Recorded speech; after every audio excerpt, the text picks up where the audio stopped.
Assalamualaikum warahmatullahi wabarakatuh. Perkenalkan, saya Andika Surya Putra, mahasiswa Hukum dan Keluarga Negara Angkatan 23 dari Offering Day. Di sini saya akan membuat video ujian akhir semester mata kuliah Hukum Islam. Saya akan menjawab ada 12 soal yang diberikan oleh dosen mampu. Lalu jawaban pertama yaitu alasan akademik mengapa perlunya kita mempelajari hukum Islam. Secara akademis, hukum Islam perlu dipelajari karena ia merupakan salah satu sistem hukum besar yang hidup dan berkembang di tengah masyarakat, khususnya di Indonesia. Hukum Islam tidak hanya mengatur aspek ibadah, tetapi juga mengatur hubungan sosial, ekonomi, keluarga, dan pidana. Dengan mempelajari hukum Islam, mahasiswa dapat memahami nilai keadilan, kemaslahatan, serta kontribusinya terhadap pembentukan hukum nasional dan kehidupan bermasyarakat. Lalu pertanyaan nomor 2, kedudukan hukum Islam dalam sistem hukum nasional. Hukum Islam memiliki kedudukan sebagai salah satu sumber hukum material dalam hukum nasional Indonesia. Artinya, nilai dan prinsip hukum Islam menjadi rujukan dalam pembentukan peraturan perundang-undangan, khususnya bagi umat Islam.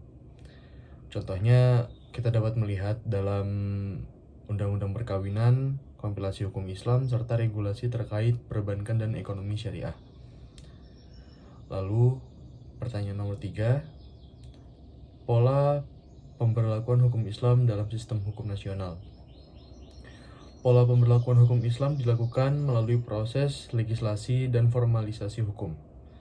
Hukum Islam tidak diterapkan secara menyeluruh, tetapi diadopsi nilai-nilai dan normanya ke dalam hukum positif. Selain itu, hukum Islam juga berlaku secara personal bagi umat Islam, misalnya dalam urusan perkawinan, waris, wakaf, dan ekonomi syariah tadi.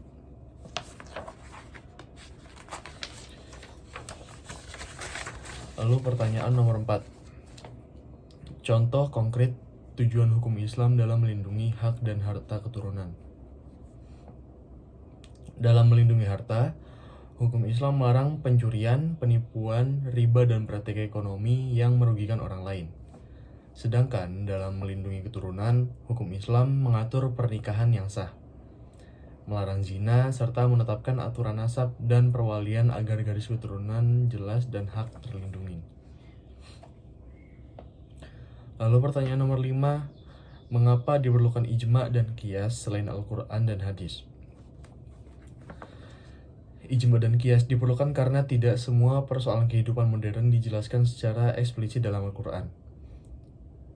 Itu juga termasuk dalam hadis. Jadi kehidupan manusia modern ini tidak semuanya secara sangat-sangat terperinci dijelaskan dalam Al-Quran dan hadis. Ijma berfungsi sebagai kesepakatan para ulama terhadap suatu hukum. Sedangkan qiyas digunakan untuk menetapkan hukum baru dengan menganalogikannya pada hukum yang sudah ada. Dengan demikian, hukum Islam tetap relevan sepanjang masa. Jadi maksud dari untuk qiyas yang untuk menetapkan hukum baru dengan menganalogikan pada hukum yang sudah ada itu, jadi hukum yang sudah ada dijadikan patokan untuk membuat hukum baru dalam membiasakan atau adanya kebiasaan baru atau hal-hal baru dalam kehidupan manusia modern. Lalu pertanyaan nomor 6, urutan wali nikah dan status ayah biologis anak luar nikah. Urutan wali nikah adalah ayah kandung, kakek dari pihak ayah, saudara laki-laki kandung, saudara laki-laki seayah, paman, dan seterusnya menurut garis ayah. Ayah biologis dari anak perempuan yang lahir di luar pernikahan tidak dapat menjadi wali nikah karena hubungan nasab tidak sah menurut hukum Islam. Jadi wali nikahnya adalah wali hakim.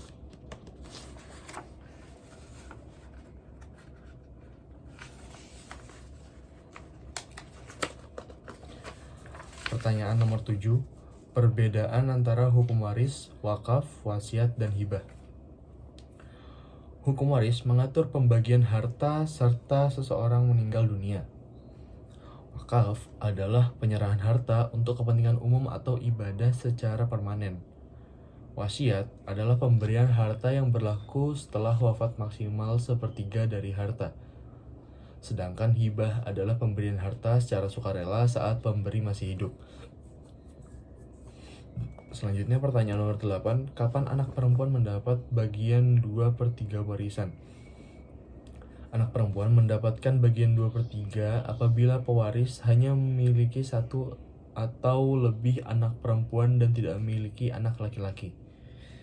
Ketentuan ini sudah diatur secara jelas dalam Al-Quran. Lalu pertanyaan nomor 9, sebab sering terjadinya gugatan terhadap harta wakaf.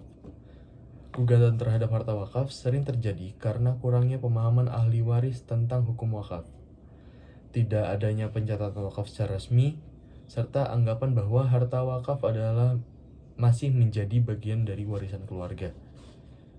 Lalu pertanyaan nomor 10, jenis jual beli yang dilarang dalam hukum Islam. Beberapa jual beli yang dilarang antara lain jual beli yang mengandung riba, gharar atau ketidakjelasan, penipuan, jual beli barang haram, serta jual beli yang mengandung unsur spekulasi berlebihan.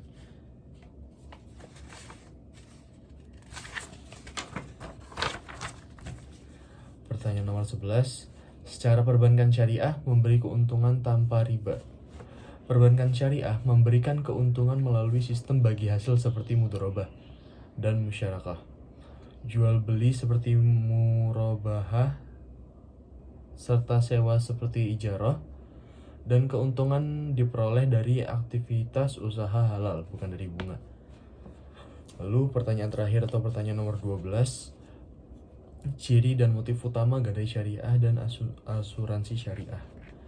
Gadai syariah bertujuan membantu kebutuhan dana tanpa unsur riba dengan prinsip tolong-menolong dan keadilan. Sedangkan asuransi syariah berlandaskan prinsip saling melindungi atau ta'awun, di mana peserta saling membantu melalui dana tabarruk, bukan mencari keuntungan sepihak. Sekian jawaban saya pada ujian akhir semester hukum Islam. Semoga penjelasan ini dapat menambah pemahaman kita tentang peran dan relevansi hukum Islam dalam kehidupan modern. Sekian, wassalamualaikum warahmatullahi wabarakatuh.